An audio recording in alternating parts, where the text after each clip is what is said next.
You to the Centralia Seventh-day Adventist Church, where we are doing these presentations. This will be night number 4, so we will be covering the last 2 principles of what makes marriage work. And so since our pastor's not here today, I will go ahead and start us out by opening with the word of prayer, and then we'll start with our questions, and then we'll get into our introduction for today. So let's start with the word of prayer. Our Father in heaven, we thank you so much for the privilege of being able to come here and to learn about the principles, Lord, that you have given that help relationships and marriages to work. And I pray that these principles will be a blessing to everyone, Lord, for these are not just principles that govern our marriages, but also help in our relationships. And so I pray that anything that is spoken here today would be a blessing and a benefit, and ask that you would give me the right words to speak so that I can be concise and helpful, and ask for these blessings in the name of Jesus. Amen. All right, so we'll go ahead and start with our questions first. And so we wanted to see if there were, we wanted to go over the questions from this last week. So, yes, Jennifer. All right, our first question is, in Proverbs it says, a soft answer turneth away wrath. How does the soft answer appease the wrath, and what does that look like practically? Okay. All right, so as we've been talking about in some of the previous evenings, we were talking about how 94% of the time, see if y'all can finish the sentence for me, the way a conversation starts is the way it'll end. And so a soft answer turns away wrath, because oftentimes when we are able to give that soft or gentle startup, as is talked about in this principle, it actually allows the person to respond to you non-defensively. And so one of the big, some rules that we talked about, and please review some of the formats, but what we talked about is when you are addressing a problem, describe your feelings and not your spouse or partner. And that sounds very different, right? So if I say, I'm really frustrated that we've kind of run over our budget, and now it's going to be hard to pay the bills, versus you have spent all this money and you're irresponsible and I can't believe you can be this way. So in one case, I'm describing what is happening for me. In the other case, I'm describing my spouse. And in the second case, that is not a soft answer, and that certainly will not turn away wrath. That will create more of it. All right, so what's the next question? All right, the second question is in regard to the questionnaires. It says, in regards to the repair questionnaire, how do you suggest a couple move forward when one spouse rates high and the other rates low? Okay, so this will happen from time to time, because just like with any relationship, some people are going to have certain strengths that the other person doesn't have.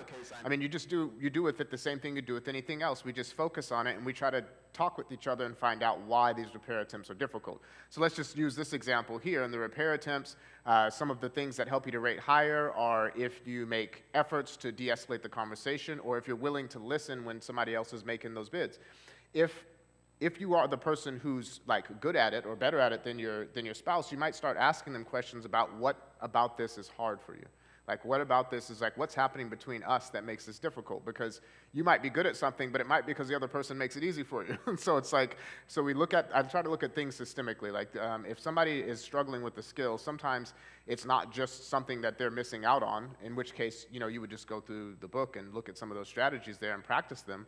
But if it's the other situation that the relationship itself makes it hard to use these skills, then I would say go through it that way. It's kind of like somebody who may have like difficulty with public speaking. Some of it could be things that they didn't prepare to do, but some of it could be a hostile audience. And so you want to find out both sides of that. If it's the skill piece, then let's just talk about how we can do that. Let the other person know, like, hey, these are the things that would help me to know that we need to cool things down, or that you're trying to let me know that you're sorry, or whatever that is. Talk to each other about it and train each other and teach each other, like, this is what helps me to know that even if we're upset, it's not the end of the road. All right. Okay, all right. So this is our last night, and so for our last night, we're going to be looking at the last 2 principles that are included in what makes marriage work. Now, today I'll be taking a little bit of a detour in terms of how we've been talking about the 7 principles, and I want to bring some things into this last presentation that I haven't talked too much about in the previous ones. Now, the skills today will be pretty straightforward, but the parts that I wanted to emphasize today are about attachment. Now, attachment is a fancy term that refers to how we make connections through early childhood and how we continue to make connections through our adult lives. And so we're going to look at that one, and we're going to integrate it into today. So just as a reminder, with the disclaimer here, though I do work as a marriage and family therapist today, our presentation is not to take the place of any kind of therapy or diagnosis. The opinions that are being presented here are presented for educational purposes only. Credit is given where credit is due, and so the 7 Principles is a theory that was originated by John Gottman, and the book that I've been recommending on 7 Principles is written by John Gottman and John Silver. We're just simply presenting that information. They do not necessarily endorse my way of presenting it, but it is an informational presentation that we wanted to provide free to our community. So the 3 things that we'll be looking at today, we'll be looking at attachment, avoiding gridlock, which is actually principle number 6, and then shared meaning, which will be principle number 7. So let's start with the first one here, and let's talk about attachment. Now, before we get into that, I did want to make sure that those of you who maybe missed some of the nights, these are the 7 principles that make relations or makes marriage work. This little graphic is something that I didn't print out today, but you can look it up. If you look up 7 principles in the sound relationship house, this is that figure that shows us these principles that help marriage to be more effective. So this is the sound relationship house. We've been talking a little bit about the 4 horsemen, so that will actually be tied in today with the attachment theory. So let's talk more about this piece. Decades of research have demonstrated that childhood experiences interact with our genetics to change the structure and function of our brain. So we oftentimes hear about in therapy, like when people get into therapy, it's always, just blame our parents for everything or blame our childhood for everything. And there really is like a tremendous amount of truth to that, because even if we have a good adulthood and a poor childhood, those things tend to follow us around. And so it turns out that those childhood experiences actually reprogram our genetics. It doesn't just change your attitude and your thoughts about how you think life is supposed to go. It actually reprograms your genetics and causes your body to produce things differently. One such example is with cortisol. I like to use this example because it's one that everybody seems to be able to follow and trace. It was the example with the mice, and I'm not sure if we talked about the mice here, the ones that got sprayed with the cherry blossom. Does that sound familiar to anyone? If not, that means I haven't told you yet. Okay, so they did this experiment with mice that were sprayed with cherry blossom, and whenever that cherry blossom smell, which is actually quite pleasant, would be sprayed at them, they would combine it with something that's not pleasant, and they would electrically shock them. And so they kept doing this. They did this several times, and then you can imagine what would happen whenever they sprayed the cherry blossom smell. The mice would do what? They'd start freaking out, right? They'd run away, or they'd just start to panic. They would have a fear response. Now, when you have a fear response, your body dumps hormones into your body, like things like cortisol, that helps your body to actually regulate itself. That's how they know that you're stressed if there's cortisol in your system, because cortisol actually doesn't cause the stress. It's there to help you dampen the stress response after it's begun. And so you'd be able to see all these stress responses in the mice. Now, what they did is they allowed these mice to go on to have pups of their own. And then when they sprayed the cherry blossom at their pups, who were never shocked at any time, were afraid of the smell. Okay? And then those pups had their own pups. And then they were afraid of the smell. And then down to the 3rd and 4th generation, they were afraid of the smell. Now, has anybody ever heard things like 3rd and 4th generation? Yes, correct. It's actually even in the 10 Commandments itself. It talks about things being visited unto the 3rd and 4th generation. That is not an arbitrary number. That actually turns out that genetically, epigenetically, to use a technical term, is true. You actually pass things down to your kids. Now, if you just think about this for a second, you can understand why this is true. Let's say I grew up in an environment where bombs are going off every day and bullets are flying overhead. When my child is born, he cannot afford to just be kind of naive and think that it's a safe place to live. He needs to be born with a little bit of disposition to be a little bit vigilant, kind of looking over his shoulder more often than not. Well, if you're going to try to do something like that, you want to try to make sure that genetically they're programmed, because they don't have enough time for you to teach that lesson to them verbally. And so they're born with a genetic makeup to make it happen. Now, this doesn't just apply to rats. There's a woman, her name is Rachel Yehuda. She studied a lot of Holocaust victims, and she studied the generational effect of the trauma that started with their great-grandparents. And what they found was that even down to the great-grandchildren, they would be born with lower levels of cortisol in their body.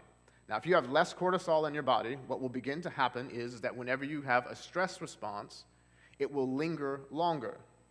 It will take you longer to calm down.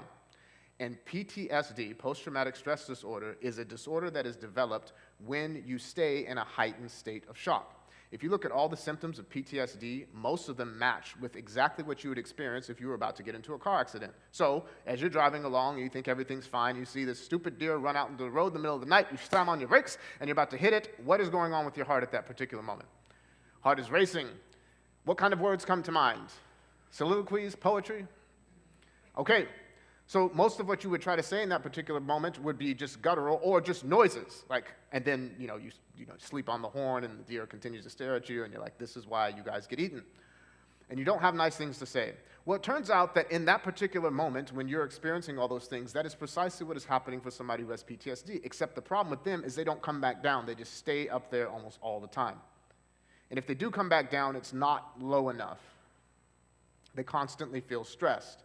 And then when you have something that's maybe like a level 1 stressor, it shows up like a full-on threat to their survival. Okay, so if somebody's born with less cortisol, chances of them getting into that elevated state and staying stuck up there goes way up. And so, as I put on there, thanks Mom and Dad. So whatever it was that your parents were bothered by, you actually start with the genetic disposition to be prepared to live the life that they lived. Okay, how's everybody doing? That make sense to everyone? So, yes, so all the things that your parents were bothered by are learned to survive through, and it's primarily with survival type things. You are born with the disposition, you're born with the instructions to be concerned with the same things they were concerned with. Now this part goes so deep that they have found that even when somebody has been adopted into another family, and they go back and find their adoptive parents, they still have things in common with them, even though they never met them, never saw them, and were never raised by them. It's really profound. Yes, ma'am?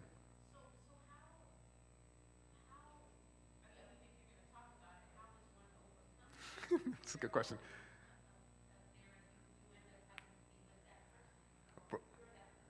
Right. That is a good question, and we will be talking about that. That's actually why I like to start with this one. But first, I want to rest everyone's attention and just let you all know we're in the same boat. None of us was born a blank slate. We were all made in the image of the person from whom we descended. That is reality. And so that runs really deep. The second piece of it is the other part. So that's the genetic component to it, but then there's also the nurturing part. Now, you can, through nurture, help someone not stay in an elevated state like that, and they can actually begin to reprogram their genetics based on a new environment. You can teach your brain to rewire itself, but that happens in the context of a meaningful relationship. So if a child has come through a traumatic situation, if they're going to ever recover from that, they need to have really deep connections that retrain their brains to let them know that they're actually safe. I mean, it's easier said than done, but it can be done. That's actually the entire basis of what makes therapy work. When I talk with clients who have trauma, one of the first things I have to do with them is I have to establish a relationship in which the person feels safe with me. And I have to make my office feel like a place that's safe. And then I have to help them get comfortable with difficult emotions. And then as we begin to talk about those things, they begin to experience those emotions except in a safe context. That's way oversimplified, but it is the truth. The relationship has the capacity to heal, but it is an important one. It is incredibly important, and it makes a huge difference on how we grow and develop. So attachment's pretty important stuff. These two attachments have two basic functions. The first, attachment ensures that the infants remain in proximity to their caregiver to procure resources for survival and protection. The second attachment, quality programs the brain. This programming impacts the immediate behaviors as well as behaviors that emerge in later development. And so just to put that again in normal English, attachment is designed to help to keep the infant in close proximity to the parent. Now, the part about this that's really troubling is that that system is so strong that the child will continue to do this even if the caregiver is not a good one. So they did this experiment with these monkeys where they had them pair up with had them raised by wire monkeys. This was Harlow's experience, Harry Harlow. He had these monkeys that were pairing with machines and dispensers of food, and another one that was covered with a cloth. And then you see these poor little frightened things cling on to the terry cloth mother because they just wanted to see what would happen. I guess I know what they were doing. They were trying to see if if we're more biologically driven towards resources, and our only reason for connecting with our parents and caregivers is for resources. As it turns out, that's not why we connect to our caregivers. It's not just food, water, and shelter. That's not enough.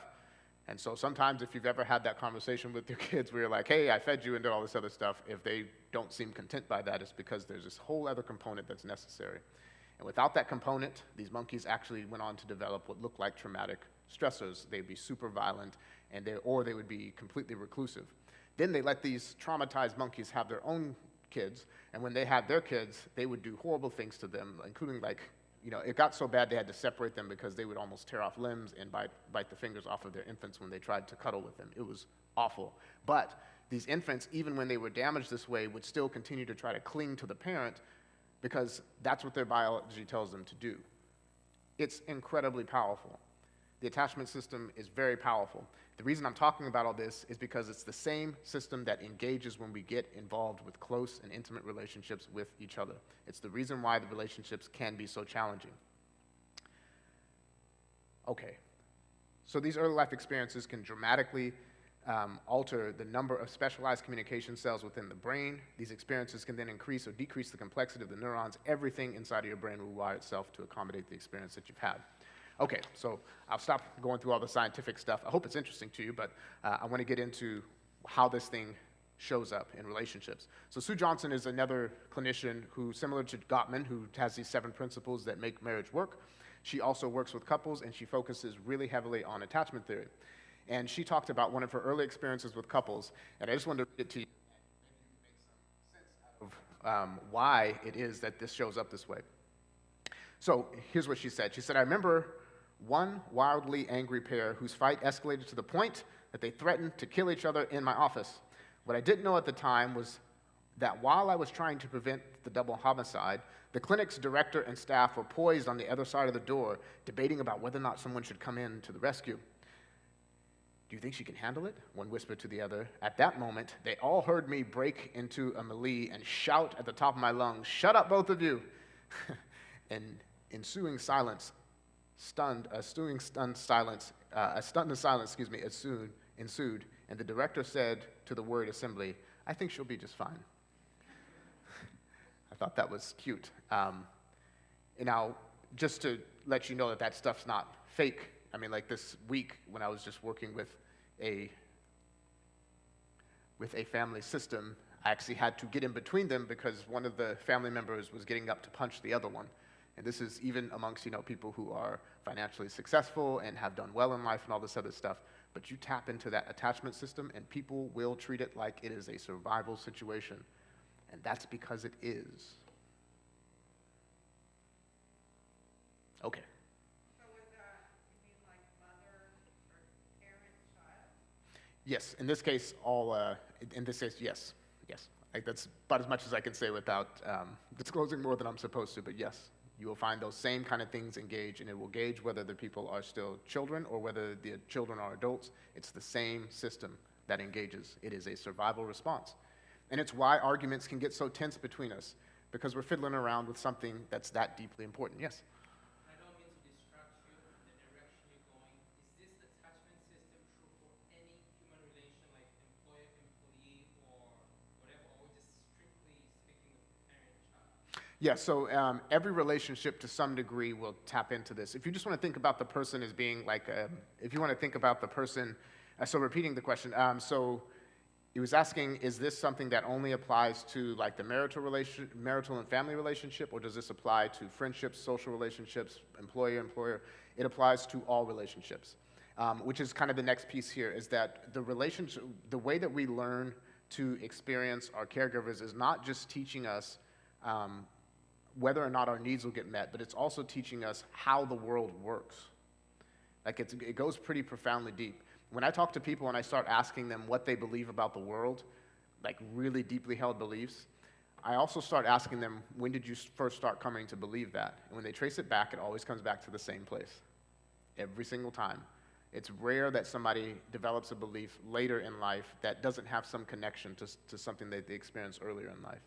And those beliefs pour out into how we conduct ourselves in the world. Like one is like, you always have to respect, like respect and loyalty are deeply held values. Like anybody who grew up with that, like loyalty and respect being really important values. Okay, does that still govern your life to some extent today, if that was an important value? How about one where I'm never gonna do to my kids what my parents did to me, or I wanna make sure that my kids have better than I had? If you had that thought in your mind, that drove you towards lots and lots of lifetime decisions, but that belief or that particular principle by which you govern yourself started very early, and it starts in that particular relationship. So it governs all relationships, but the closer you get to somebody, the more those values get expressed. So, answer the question? All right.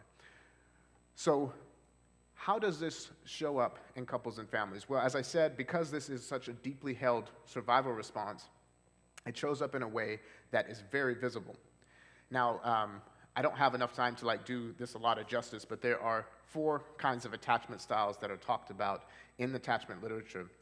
Those 4 types of attachment styles are as listed there. The first one is a secure attachment. In this particular case, the child develops a healthy bond with both parents and grows up to have emotional maturity, and can develop trusting relationships with others. They tend to find relationships simpler and more straightforward. They learned early in life that it's safe and to rely on people. In insecure, anxious attachment, the person tends to be more suspicious and preoccupied. In fact, one of the ways that they started to develop how these attachment styles played out was by watching how children dealt with what was called the strange situation. So Mary Ainsworth was one of the early researchers along with John Bowlby, and these 2 researchers were trying to look at what is it that really matters to children. And what they did is they set up what was called the strange situation. And in the strange situation, what they would do is they'd observe like a mother and their child, because back here it was mainly that mothers did most of the caregiving.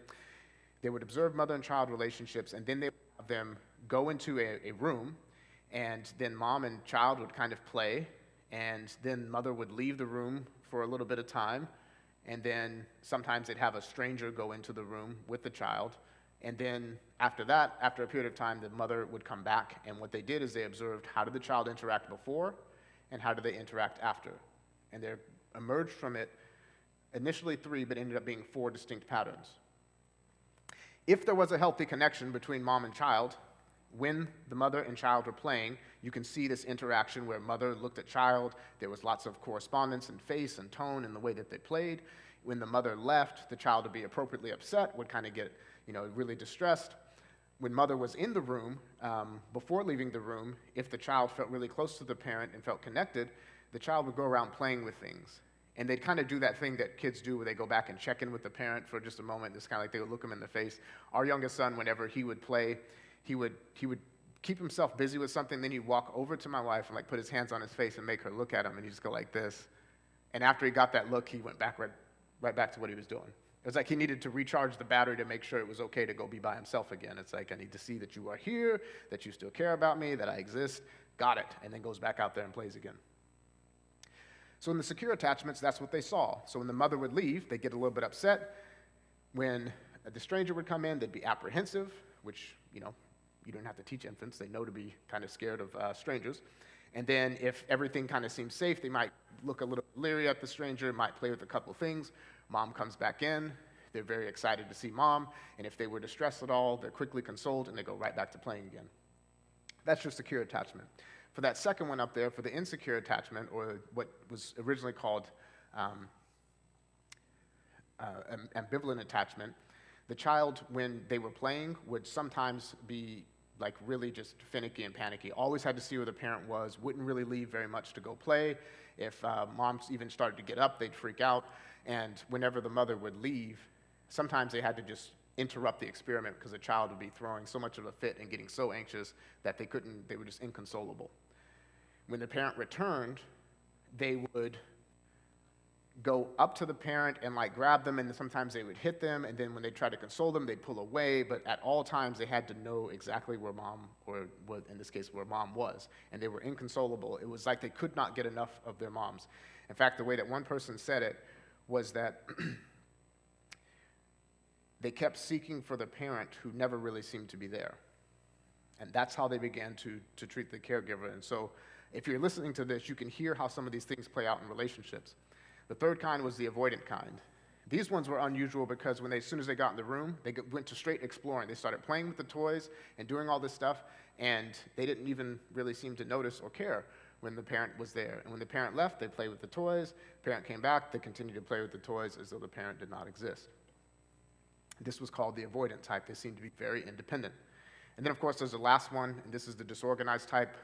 This one just tended to be ones that had a completely disorganized approach for how they dealt with the parent. They would sometimes approach. There were times where the child would actually walk backwards toward the parent and like just do all kinds of things that just looked so bizarre.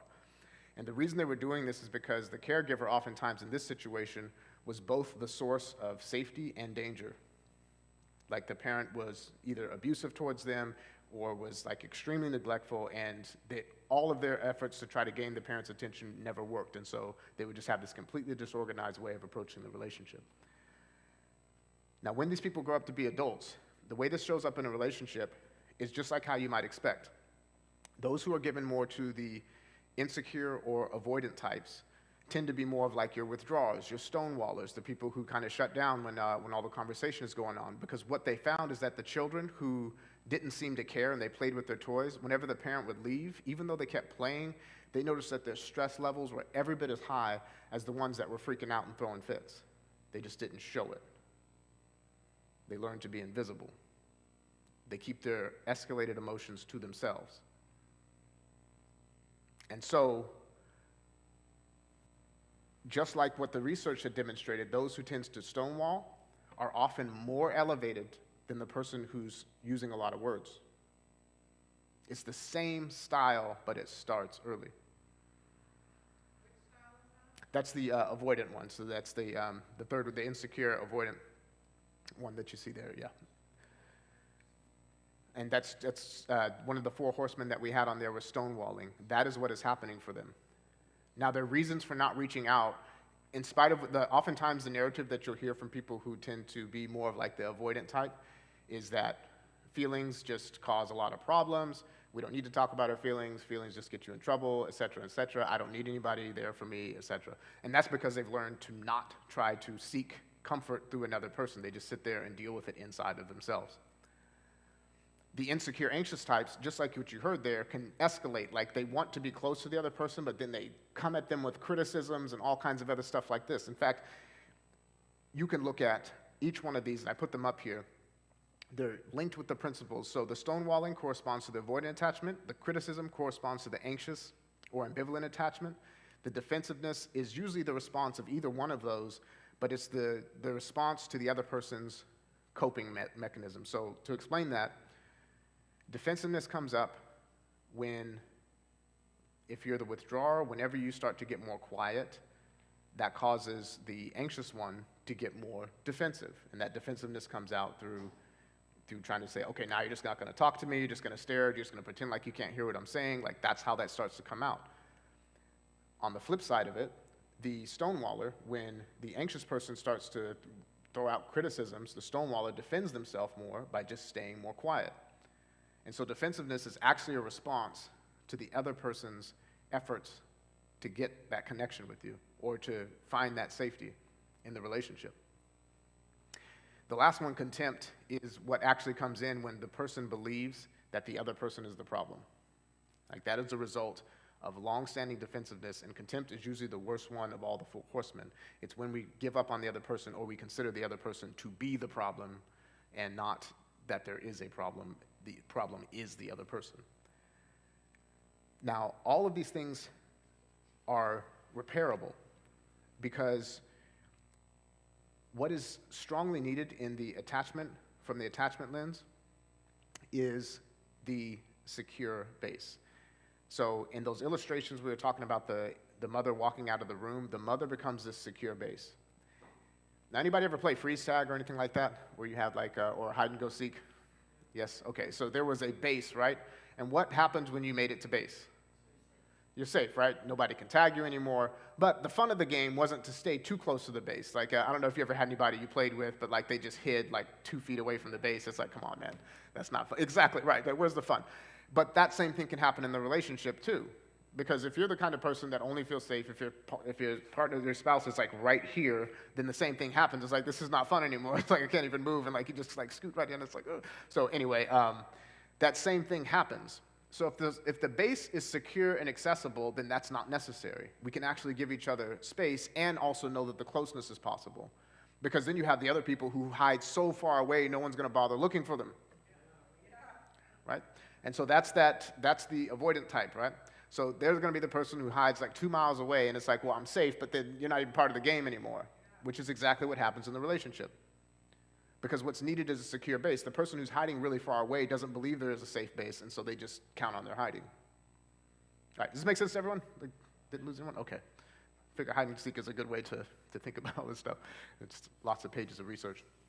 So one thing I'll throw out there that you may be interested in, if this is a topic of interest, is what's called the adult attachment interview. It contains about 20 open-ended questions about people's recollections of their own childhood. This adult attachment interview has been so effective in terms of predicting attachment styles that if somebody answered it as an adult, it predicted how they would parent, and it predicted how their children would be, and it predicted how their children would parent, all the way down to that level from one survey with 75% accuracy. So like 3 generations predicted from one person with 75% accuracy. That's how difficult it is to shift this. And if you have a secure attachment, you don't need to. That's just actually a good, healthy thing. But that's just how profound these are. So anyway, if you want to learn more about yourself and find out how you might do and what your attachment style is, I recommend checking that out. It can tell you a lot more about yourself and can help your spouse, partner learn more about you. So some of the questions on there are things like describe your relationship with your parents. Think about 5 adjectives that reflect your relationship with your mother. What's the first time you remember being separated from your parents? Did you ever feel rejected? Did you experience a loss of someone close to you? How do you think your experience affected you and your adult personality? Now, these are not simple questions, so please do not do these if like you're prone to being triggered or like set off emotionally, but these are good questions to ask if you want to learn a little bit more about yourself and your attachment style. So that's called the adult attachment interview. You can find some versions of that online. But primarily, the context in which you're going to get the most benefit from that is through counseling. But if you just want to learn that little detail about yourself, there is a way to find those questions and learn. All right, so that is attachment. Attachment really lies at the foundation for why we talk about all these skills, because all of these things are helping us to foster a close attachment with each other and to build what we call that secure base. And if you can be that secure base for your spouse, then a lot of all those other behaviors, the stonewalling and defensiveness become unnecessary. I don't need to hide 2 miles away if I know where base is, and I don't need to stay 1 inch in front of your face if I know that you're going to be there for me. Okay, so make sense to everyone? All right, so avoiding gridlock. This is principle number 6, avoiding gridlock. Now, I believe one of the handouts that we have here is talking about, it talks about dreams within conflict. So I don't know if everybody's got one of those yet, but if you did not, they are in the back, but dreams within conflict. This is really critical and key to how you can begin to deal with gridlocked conversations. So let's look at just some of the signs of gridlock. Number 1 sign is, you've had the same argument again and again with no resolution. That's a sign that it's a gridlock situation. Number 2, neither of you can address the issue with humor, empathy, or affection. Number 3, the issue is becoming increasingly polarized as time goes on. And number 4, compromise seems impossible because it would mean selling out or giving up something very important and core to your beliefs, values, or sense of self.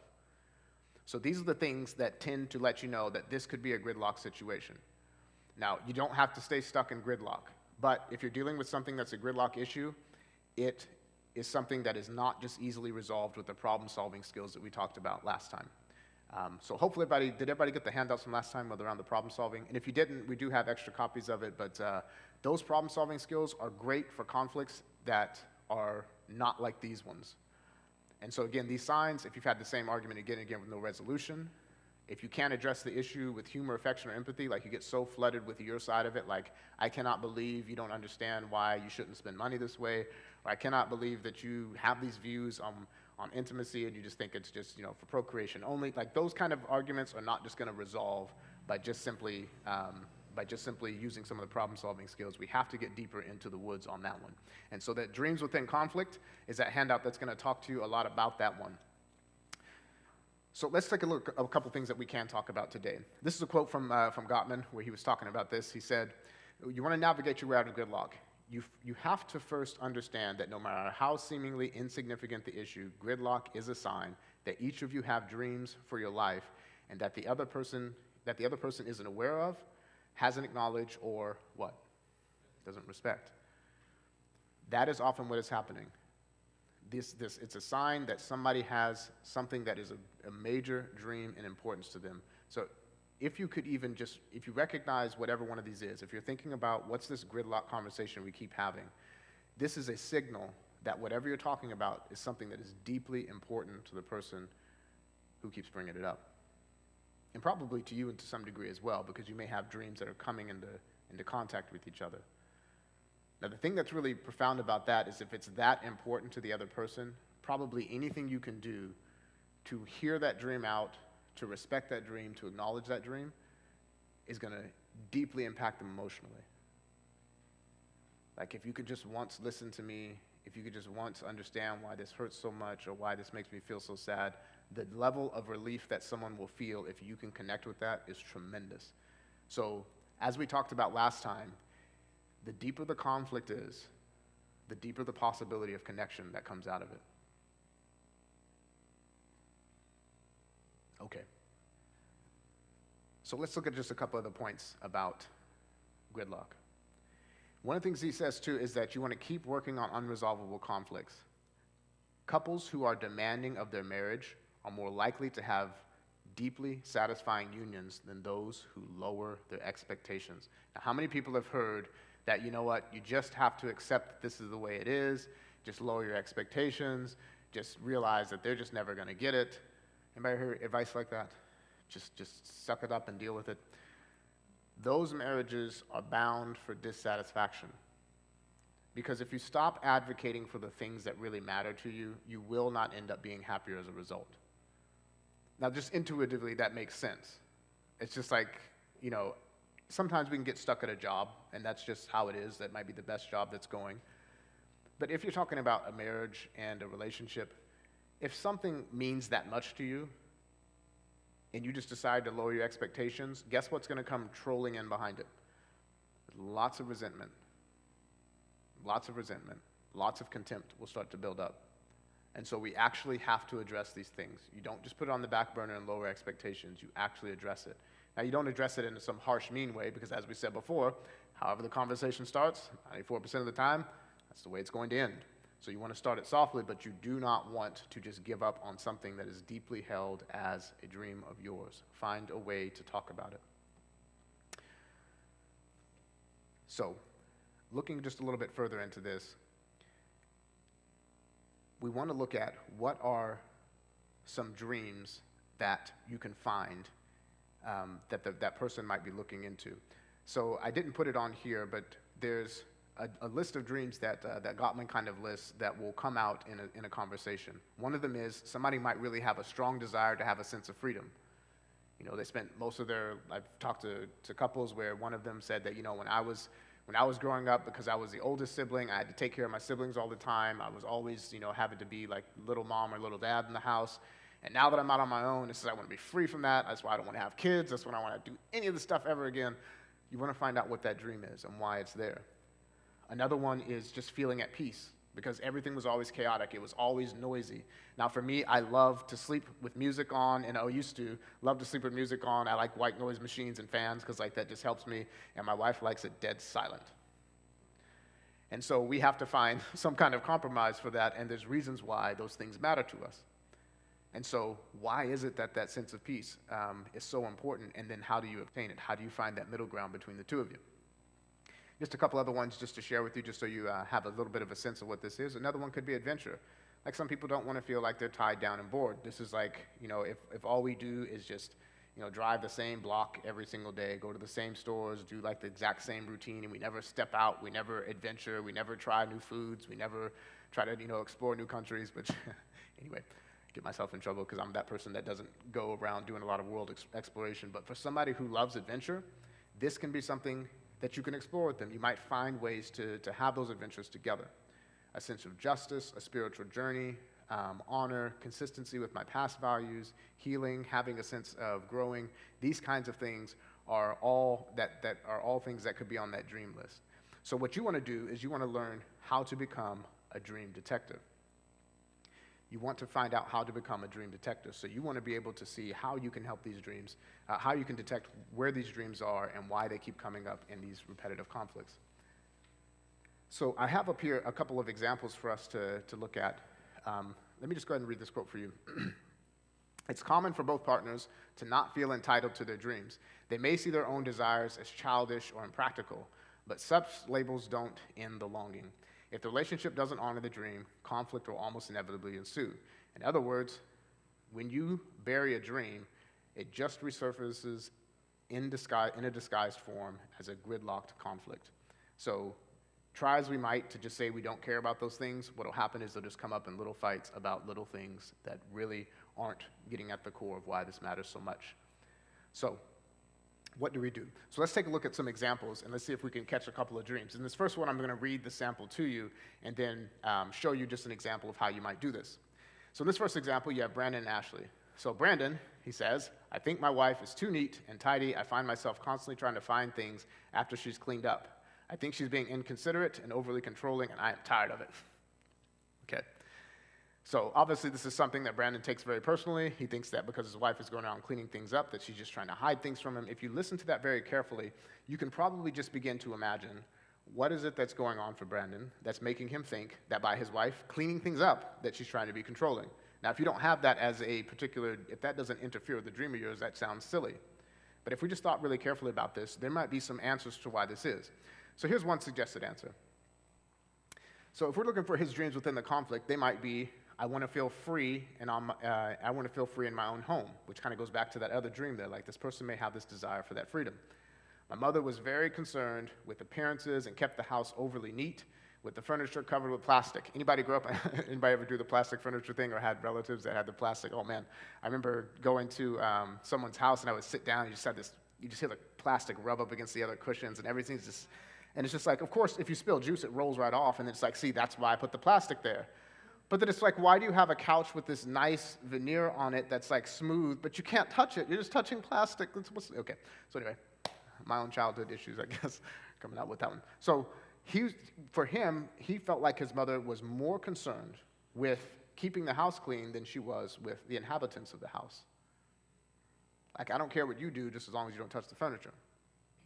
It's like, that doesn't feel too good. Now, if you just even pause with that, you can start to see why the spouse being like really clean and being very neat would be taken personally. It's not, because she just probably likes things to be clean, and we'll find out about that in a moment, but that's how it can be taken. She nagged me all the time to clean up. My wife's neatness and nagging me makes me feel the way I did when I was a kid. That goes back to the attachment stuff.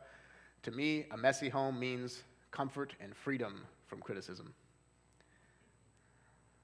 You never thought there was like yeah, right. Never thought there was like virtue behind messiness, but now there is, isn't there? Yeah, right. Okay. So how about for Ashley? So she says, I like a certain amount of order and neatness in our home. I find myself constantly cleaning up after my husband's messes. I think he's being inconsiderate, and I'm tired of this. So what might be her dreams? Because that makes sense. Like, he's sitting there making a mess, and he thinks he's being a hero, and she's like, this guy doesn't care about my feelings. So what could be happening for her? What could her story be? Well, her dreams within the conflict might be, when the house is a mess, it takes me back to the chaos of my youth. As a child, there was nothing I can count on. For example, I never knew who, if anyone, would be making sure I got to school and back. My dad would forget to pick me up, and I hated him for that sometimes. Then I would get home, and there would often be no dinner, no clean clothes. It fell on my shoulders to create all the order and the sense of responsibility for my younger siblings. I resented having to do all that. My dream is to provide a much healthier family environment for my kids and family. To me, order means predictability, security, and peacefulness. I want that for my kids. Now, I want you to just think for a second. If you could discover why it is that she wants cleanness and he tends to be messy, guess who you've probably also learned about?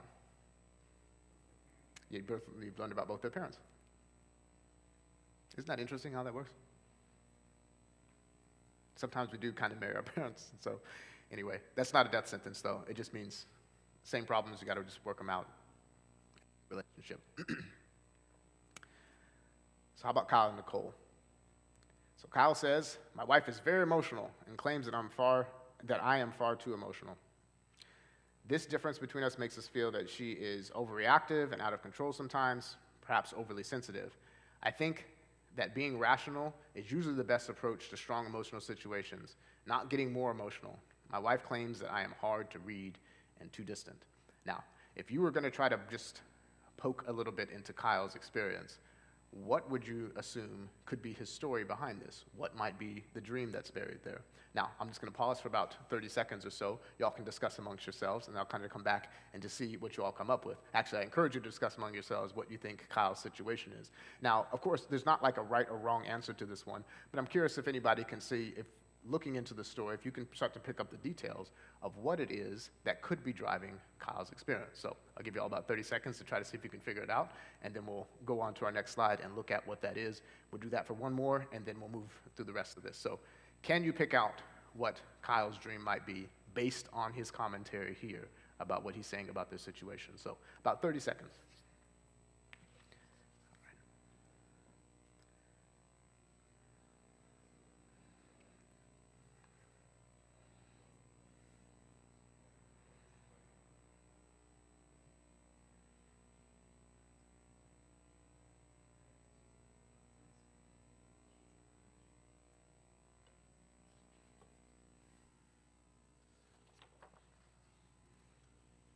All right, just about 10 more seconds.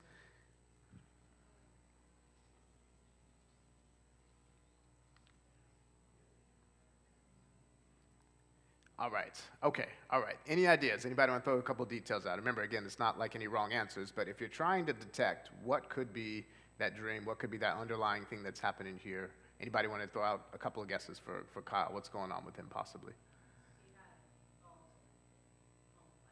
Yeah, like a volatile home life. Maybe maybe being emotionally reactive was something that just made things in the house worse.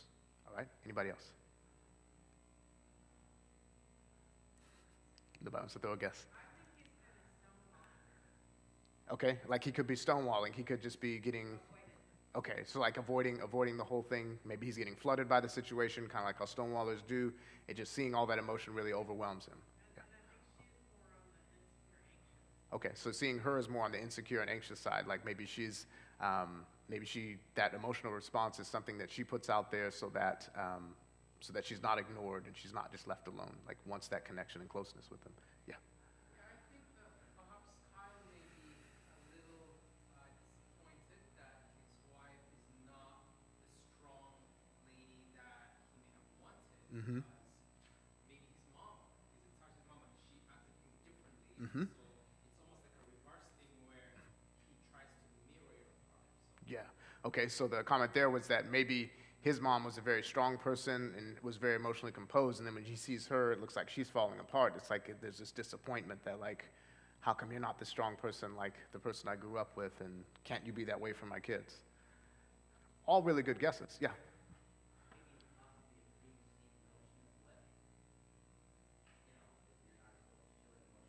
Mm-hmm. Right, could have been raised with that value, so that preconceived notion that men are supposed to not show emotion, and so that could be a really deeply held value by him, and it's like, I have to keep everything together, I'm not going to be emotionally reactive, and so I'm going to keep my distance. All right, any last guesses before we take a look? Okay, if not, let's take a look. So his dreams in his conflict might be, I grew up in a family where everyone was a debater. We loved to argue with one another, but my dad always asked a question, challenged me, and then took a contrary position to mine, like to argue. I think I know somebody likes to argue.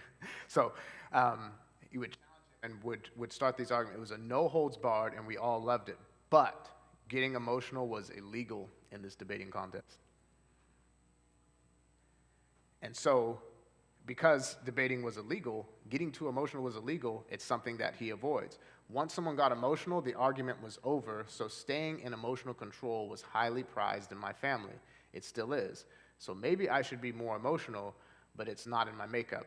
My dream is to be strong. I think of being emotional as weakness. Now, it could be actually any one of those responses, but if you dig into it, you will see that there is a history that supports it. All right, we'll skip this next one. We won't skip it, but I won't make you all guess on this one. With Nicole, she said, I'm a very emotional person, and my husband is far too unemotional. This difference between us makes me feel that my partner is cold and fake. That one comes up a lot. It's just like, you're just being fake. I can totally tell you're upset, and you're just sitting there pretending at times and not really present. Many times, I have no idea what he's feeling. I am frustrated by this difference between us. As you can imagine, her dream is probably going to be related to what could happen if we really did express our emotions. So her dream within this conflict might be, I'm just an emotional person. That's all there is to it. I think that's what life is all about, feeling things, being in contact, responding. That's what responsible ought to mean. It ought to mean response, able, or able to respond. That's the highest value for me. I respond to everything around me, to great art, architecture, children, sports, sad movies, everything. To be emotional just means to be alive. This is the way I was raised, and I'm glad. My dream is to share my emotions with the person I love. If I can't, the marriage is doomed and seems dead, fake, and lonely. Pretty accurate shooting. I mean, because a lot of folks that I've talked to, like, their narrative will go somewhere along these lines or will come to similar conclusions with some similar details in there. But if you can get down to what it is that's causing the gridlock, and you can actually address what this is, like, if you were thinking about what their solutions might be, they might just decide, okay, well, let's have a disagreement. Let's see if we can really stay in this part. Can we kind of spar with one another a little bit and have this disagreement and still really kind of stay in control of ourselves? We both agreed to this. Could we also allow ourselves to experience emotion? Can we watch a sad movie and actually allow ourselves to cry? Like, so I'm not putting the other person on the spot. Can we actually do something like this? Is there a way to achieve this together? Because for both of them, that would probably mean a lot. There is a way to connect around these things. Or is it possible for us to have a discussion, and even if you do get emotional, you're not kicked out of the game?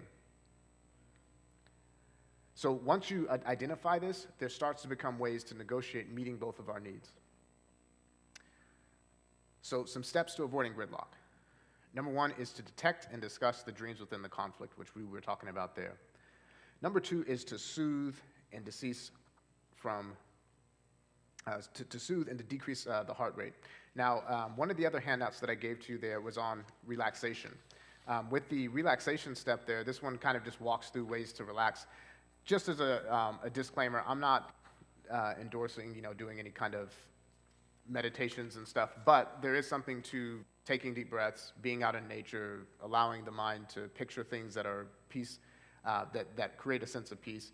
We are told, even in the Word of God, to think about whatsoever things are lovely, just, pure. Like, we are told to meditate on these things. When it says think on these things, the word there is to meditate on these things. And so, how many people have ever just sat down and thought about a pleasant memory before? Like, just actually allowed yourself to drift into a pleasant memory? No? Nobody's done that. Okay, one person, two people, or three. All right. So I remember I was talking with somebody that was really struggling with some pretty severe depression. And while we were talking, this particular person was pretty, had some interesting issues going on, very angry, but also very stoic. They would go from being just really straightforward and telling it like it is to being, incredibly rageful. Could get pretty violent, and that was part of the reason why we were having our conversation. And so, changing some details around, as I talked to this young woman, while we were talking, I asked her, hey, can you ever think of a time where you were like really actually excited about something? And they said, kinda, I can kind of remember some things. And I said, well, can you kind of walk me through a memory? But like, when you walk me through this memory, try to tell it to me like you're trying to help me be there. And so they're like, okay. And so what I did is I kind of helped them around with questions. So I said, okay. So I'm sitting there thinking, and I'm saying, okay, so where is this memory? Well, this memory took place at a water park. Okay. What kind of day was it? Oh, it was really sunny. Okay, that sounds pretty nice. Can you tell me about what's going on? Well, I remember I was there with my cousins, and my cousins were like my favorite people in the world to hang out with. I was like 9 years old, and I remember going to this water park, and it was like a really hot day, and I remember just walking in through the gates there and actually hearing all these kids screaming and playing, and it was like music to my ears because where I lived, we didn't really hear a lot of kids. doing that. And if kids were screaming, it meant something bad was happening. And so when I walked in there, there was just this relief of being around other children who were actually enjoying themselves. And so I said, oh, okay, so what other sounds do you hear? Well, I hear the water splashing. Okay. Can you tell me a little bit about what the smell was in the air when you were standing there? It's like, well, you know, you can smell suntan lotion, you can smell the chlorine in the water, you can smell just kind of like that new plastic smell that kind of these floaties have. How did it feel? Well, I remember just walking on the surface, and some parts were hot, so I would try to stand where there was a puddle because the water's warm, but it keeps my feet from burning. Let me ask y'all a question. How many of y'all can feel and smell and see any of that in your head while I'm talking about it? What do you notice happens to your feelings as you think about it? Like, some people smile when they hear that. Some people are like, I would never go to that place. When you allow yourself to think on and meditate on things that are pure or lovely or things that are positive, your body will begin to respond. There's a part of your brain, it's called the thalamus. It's responsible for integrating all of your sensory information. So as you're getting sights and sounds and piecing them all together to let yourself know I'm sitting in a seat and listening to a man talk, and the sound coming from his voice is not coming from the windows, that kind of stuff is being done by the thalamus. It helps to integrate all these senses together. The really neat thing is that the thalamus is acting the exact same way when you're remembering something. This is part of the reason why when you remember getting in an argument with somebody, you ever feel your heart rate start going up? Anybody ever shout in your car when there's no one there? Who are you talking to? It gets real. And if it can go in a bad direction, then you can also use it in a good direction. So that second step of soothing to decrease the heart rate, one of the most effective ways to do that is to think upon and meditate on those things which are lovely. Okay, so that's step 2. So ending the gridlock, you want to detect the dreams that we were talking about before. You want to soothe and decrease the heart rate. As we said before, it takes about 20 minutes once you become escalated to bring yourself back down to baseline. Intentionally think about things that are not related to the argument. Number 3 is to reach a temporary compromise. So I think one of the dream one here, I believe it has a 2-circle diagram on the dreams within conflict. It should have that 2-circle diagram on there, and it should walk you through some of those steps of finding those compromises. If it doesn't, then I'll try to explain those as best I can right here, because some of the printouts are a little different than what I have in my materials. So there's a 2-circle method, and the 2-circle method has 2 areas to it. There's the non-negotiable areas, which is up here on the slide, so if it's not in there, then I'll just try to explain this to you as best I can. You reach a temporary compromise, so the first thing you want to do is look at the non-negotiable areas. So here goes an example. So Ava feels like she must have freedom to enjoy herself and meet new people. In this particular context, there's Ava and Thomas. Ava is a social butterfly, likes to go around talking to people. Thomas gets really uncomfortable if the person she's talking to is male, and he does not like that, and it really frustrates him. It makes it seem like she doesn't really care about him and wants everybody else around.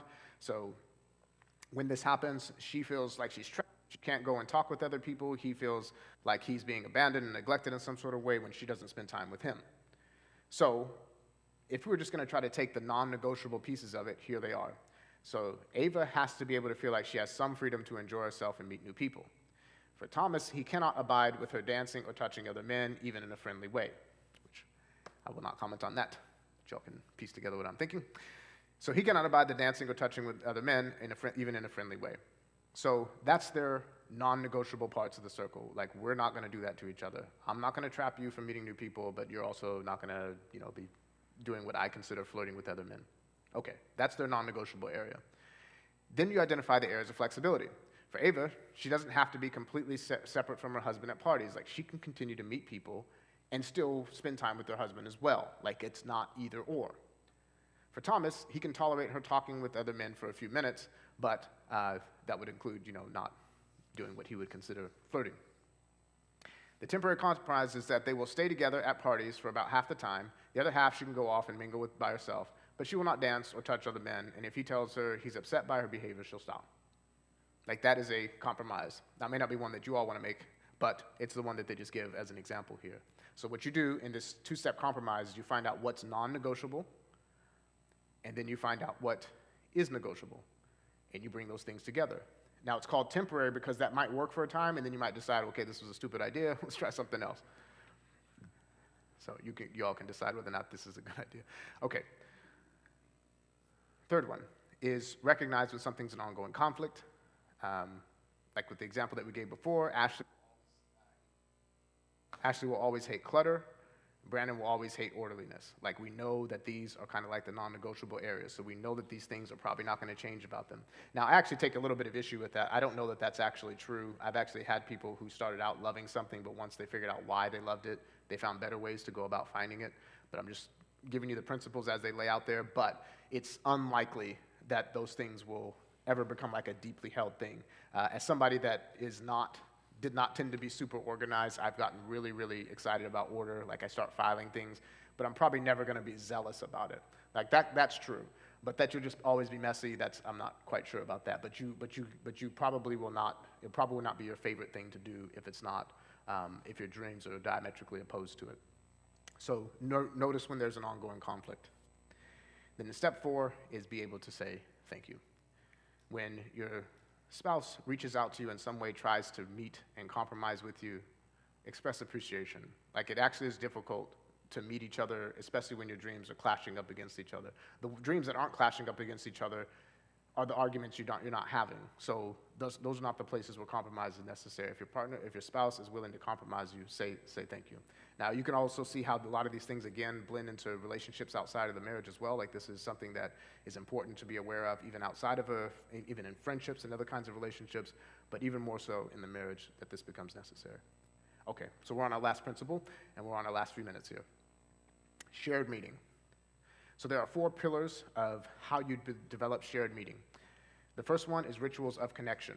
Now, one of the other handouts that I have for you all is rituals connection questionnaire. There actually will be one for the connections questionnaire, and there'll be another one for your shared goals. These ones actually can help you to assess how many shared goals do you have. Rituals are going to be things like what we do at the dinner table. I remember I had a colleague who was more like in like a supervisory role. He talked about how he used to do Thanksgiving with his family. And so what they did is they said, we're going to have 2 Thanksgivings. Because your family is weird, and I don't like them, and I don't like how they do things. And my family doesn't show up to anything, so we're just not going to play that game. But we'll give 1 Thanksgiving for the family, but we all do everything appropriately, and we come to the house. Now, I already know that when your dad comes, even though I'm the head of this household, he's going to sit at the head of the table.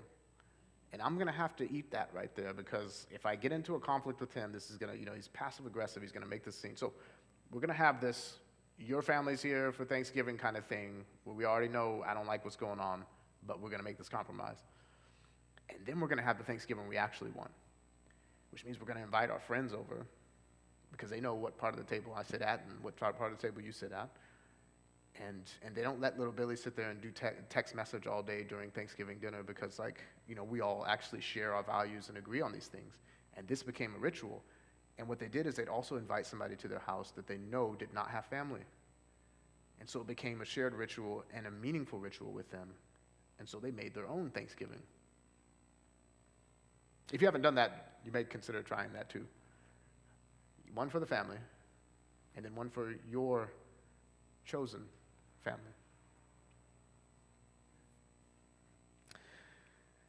All right. Pillar 2, support for each other's roles. I don't know that I put the roles questionnaire in there, but support for each other's roles. If there's a role that you want your spouse to take on, support them in that role.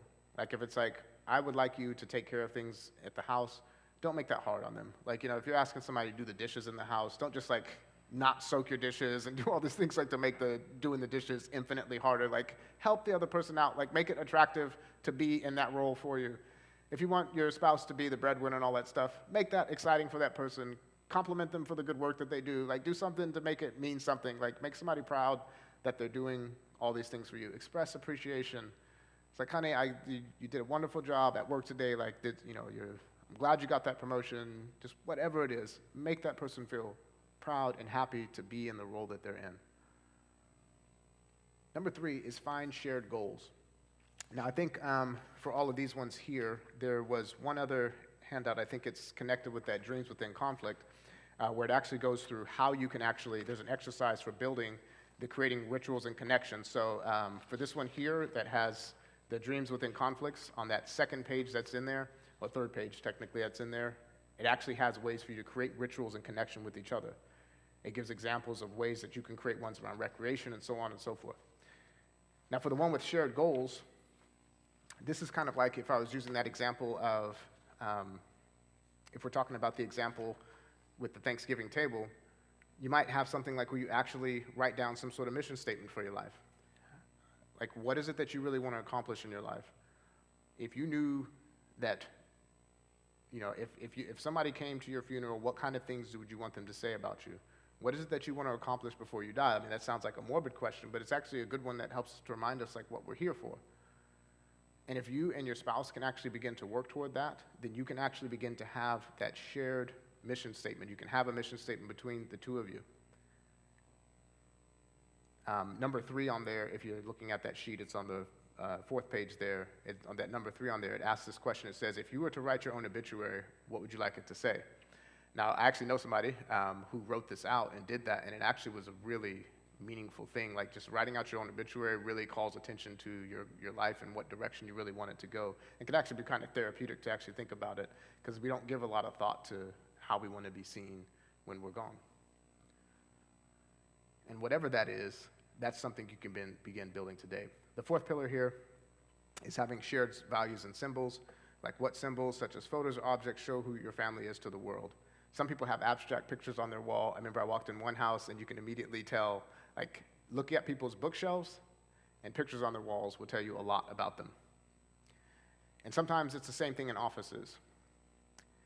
Unless, or maybe it still counts if you come to mine, because I have nothing on my wall. It takes me like 2 years before I put a single picture up on my wall. That may say something about me too, so I can't say that that says nothing about me, but it is an interesting observation, because the symbols that we choose often can say a lot about who we see ourselves as being. And so what are those symbols that you all want to share together? Now, in closing here, after these last 2 principles, I wanted to just share a thought, an idea with you about sharing meaning. There's a passage in Amos chapter 3 and verse 3 that says, "Can 2 walk together except they be agreed?" Now, in the biblical understanding of walking, it wasn't just taking a stroll somewhere. The idea of walking here is taking a journey together. You can only stay together as long as you have the same goal in mind. And this is what makes like this last piece so critical. We need to have a similar direction. We don't have to be the exact same people, but we need to be moving in the same general direction. This is one of my favorite passages to ponder on. This is in Genesis chapter 5, verse 22 through 24. And it says, "And Enoch walked with God after he begat Methuselah 300 years and begat sons and daughters." Interestingly enough, this passage points out that Enoch, in his beginning to walk with God, he walked with God after he had a child. I don't think that's a coincidence. Children change your life. It really causes you to look at things in a very different perspective, and you have 2 options. You can degenerate back into how we were when we were kids, or you can grow. Enoch chose to grow. And this is the only record we have of his growth. Verse 22 says, "And Enoch did what?" It says he walked with God after he begat Methuselah for how long? 300 years, and begat sons and daughters. Now, whether you believe and take literally the text of Genesis, I cannot say. I know what I do, and I know that I do, but the people who lived in Genesis lived longer than that. Usually they lived 700, 800 years or 900 years. But it says he only lived 300, but then it tells you why. And it says, "And all the days of Enoch were 365 years, and Enoch walked with God, and he was not." For what happened? God took him. Now, I don't know if it was a kid who said this first, but I really like the picture. The person said, Enoch walked so close with God. They shared so much in their values and how they saw the world. He did and listened to what God said so often, and God so often was in communion with him and knew his heart and was in such close connection with him that one day as they were walking, they had walked quite a distance. You get pretty far in 300 years, probably. Yeah. They'd walked quite a distance, And when they came to the place where it was time to stop, you know, the person said that, well, maybe God turned to Enoch and said, you know, I think we're a lot closer to my house than yours. Why don't you come home with me?